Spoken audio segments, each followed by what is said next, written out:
Welcome to our channel kids Bible stories. प्यारे बच्चों, उम्मीद है कि आप सब ठीक होंगे और अपने वालिदैन और बड़ों का कहना मानते होंगे। आज से बहुत साल पहले ऐसे लोग थे जो किसी का कहना नहीं मानते थे और इसी वजह से उन्हें बहुत नुकसान उठाना पड़ता था। लेकिन उस दौर में भी एक ऐसा शख्स था जो खुदा की बात मानता था और उसका नाम नूह था। नूह मर्दे रास्तबाज और अपने ज़माना के लोगों में बेऐब था और नूह खुदा के साथ साथ चलता रहा। खुदा ने ज़मीन पर नज़र की और देखा कि वह नाराज़ हो गई है, क्योंकि हर बशर ने ज़मीन पर अपना तरीका बिगाड़ लिया था। खुदा ने नूह से कहा कि तमाम बशर का खात्मा मेरे सामने आ पहुंचा है, क्योंकि उनके सबब से ज़मीन जुल्म से भर गई। सो देख, मैं ज़मीन समेत उन्हें हलाक करूंगा। तू गोबर की लकड़ी लेकर अपने लिए कश्ती बनाना और उस कश्ती में कोठरियां तैयार करना और उसके अंदर और बाहर राल लगाना, और ऐसा करना कि कश्ती की लंबाई 300 हाथ और उसकी चौड़ाई 50 हाथ और ऊंचाई 30 हाथ हो, और उस कश्ती में एक रोशनदान बनाना और उसमें 3 दर्जे बनाना, पहला, दूसरा और तीसरा। और देख, मैं खुद जमीन पर पानी का तूफान लाने वाला हूँ, ताकि हर बशर जिसमें जिंदगी का दम है दुनिया से हलाक कर डालूं, और सब जो जमीन पर हैं मर जाएंगे। सिर्फ तू, तेरे बेटे, तेरी बीवी और तेरे बेटों की बीवियां और जानवरों की हर किस्म में से 2-2 अपने साथ कश्ती में ले लेना, ताकि वो तेरे साथ जिंदा रहें। वो नर और मादा हों, और परिंदों की हर किस्म और चरिंदों की हर किस्म और जमीन पर रेंगने वालों की हर किस्म में से 2-2 तेरे पास आए, ताकि वो जिंदा रहें।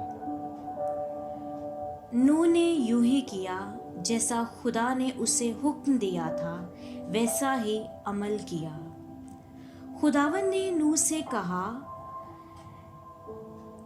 तू अपने पूरे खानदान के साथ कश्ती में आ, क्योंकि 7 दिन के बाद मैं ज़मीन पर 40 दिन और 40 रात पानी बरसाऊंगा और हर जानदार शय को जिसे मैंने बनाया ज़मीन पर से मिटा डालूंगा। जब पानी का तूफान ज़मीन पर आया तो नूह और उसके बेटे और उसकी बीवी और उसके बेटों की बीवियां और उसके साथ तूफान से बचने के लिए कश्ती में गए। 40 दिन और 40 रात तक ज़मीन पर बारिश होती रही। उसी रोज़ नूह के बेटे सिम, हाम और याफत और नूह की बीवी और उसके बेटों की तीनों बीवियां और हर किस्म का जानवर, हर किस्म का चौपाया और हर किस्म का ज़मीन पर रेंगने वाला जानदार सब कश्ती में दाखिल हुए। और 40 दिन तक ज़मीन पर तूफान रहा और पानी बहुत बढ़ा, उससे कश्ती ऊपर उठ गई।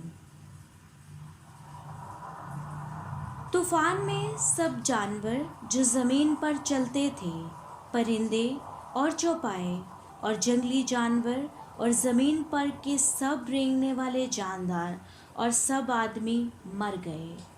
फकत एक नूह ही बचा, वो जो उसके साथ कश्ती में थे जिंदा रहे।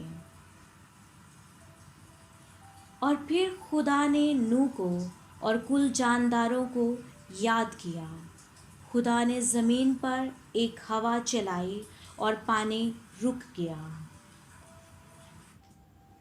और समुंदर के सोते और आसमान के दरीचे बंद कर दिए गए। आसमान से जो बारिश हो रही थी थम गई।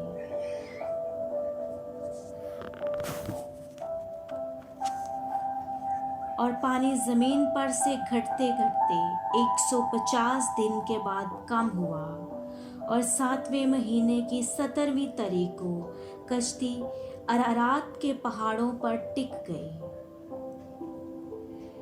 40 दिन के बाद यूं हुआ कि नूह ने कश्ती की खिड़की खोली जो उसने बनाई थी, और उसने एक कौवे को उड़ा दिया।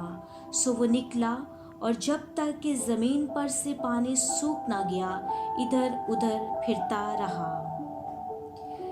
फिर उसने एक कबूतरी अपने पास से उड़ा दी ताकि देखे कि ज़मीन पर पानी घटा या नहीं, पर कबूतरी को पंजा रखने की जगह ना मिली और उसने कश्ती में वापस लौट आना मुनासिब समझा क्योंकि तमाम ज़मीन पर पानी था।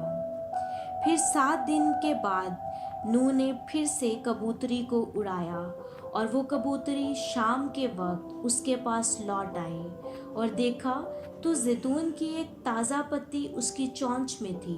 तब नूह ने मालूम किया कि पानी ज़मीन पर से कम हो गया है। दूसरे महीने की 27वीं तारीख को ज़मीन बिल्कुल खुश्क हो गई। तब खुदा ने नूह से कहा, कश्ती से बाहर निकला, तू और तेरे साथ तेरी बीवी और तेरे बेटे और तेरे बेटों की बीवियां। तब नूह ने खुदावन के लिए एक मज़बा बनाया और सब पाक चौपाओं और पाक परिंदों में से थोड़े लेकर उस मज़बा पर सोख्तनी कुर्बानियाँ चढ़ाईं। प्यारे बच्चों, जिस तरह नूह ने खुदा की बात मानी और वो तूफान से बच गया, इसी तरह हमें भी हमेशा अपने माँ बाप और असातिज़ा की बात माननी चाहिए और उनकी बात को मानने से हम नुकसान में कभी नहीं पड़ते। उम्मीद करती हूँ हमारी ये कहानी आप सबको बहुत पसंद आई होगी। इस कहानी को लाइक और सब्सक्राइब ज़रूर कीजिएगा। हम बहुत जल्द हाजिर होंगे एक नई कहानी के साथ।